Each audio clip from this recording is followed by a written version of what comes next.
Hi అండి, అందరికీ నమస్కారం. ఎలా ఉన్నారు? అందరు బాగున్నారా? This is my first vlog అనమాట. ఎలా ఉందో అందరు కామెంట్ చేసి చెప్పండి. ఇక్కడేమో నేను బెండకాయలు కట్ చేస్తున్నాను, బెండకాయ కర్రీ చేయడానికి. అలాగే మా పాప స్కూల్కి వెళ్ళింది అనమాట, పెద్ద పాప. ఆమెను తీసుకొని వచ్చేసరికి కర్రీ చేద్దామని చెప్పి కట్ చేశాను. నేను మా చిన్న అమ్మాయి అయితే ఆడుతూ ఉందన్నమాట.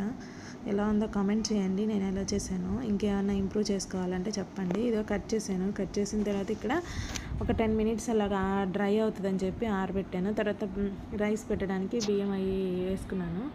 వాష్ చేయలేదు అనుకోమాకండి, వాష్ చేసి దాంట్లో వాటర్ కూడా పోసి పెట్టాను. తర్వాత మా పెద్ద బాబాని తీసుకురావడానికి కిందకి వెళ్తున్నాను అనమాట. బస్సు వచ్చింది ఆల్రెడీ. కిందకి వచ్చి చూస్తే అదిగో బస్సు వచ్చింది. సో మా అమ్మాయి అయితే ఎదుగో పరిగెత్తుకుంటూ వస్తుంది, మమ్మీ మమ్మీ అంటూ వస్తుంది. ఇంకా ఆమెను తీసుకొని మళ్ళీ పైకి వెళ్ళామన్నమాట. అప్పుడు ఎండలు ఎక్కువగా ఉన్నాయి. ఈ ఎండలు తట్టుకోలేమని చెప్పి ఇంటికాడే వస్తూ ఏసీ ఆన్ చేసి వచ్చాను. వచ్చిన తర్వాత అన్నం ఒక స్టవ్ మీద పెట్టాను. అలాగే కూర కూడా ఇంకో స్టవ్ మీద పెట్టేసి ఫ్రై చేసేస్తున్నాను అనమాట. ఇంకా ఆయిల్ వేసేసుకొని అన్నీ అందరూ చేసేలాగే చేశాను అనమాట. కూరలు కూడా నేనేం పెద్ద స్పెషల్గా ఏం చేయలేదు, అంతే. బెండకాయ ఫ్రై, అన్నము, అంతే అనమాట.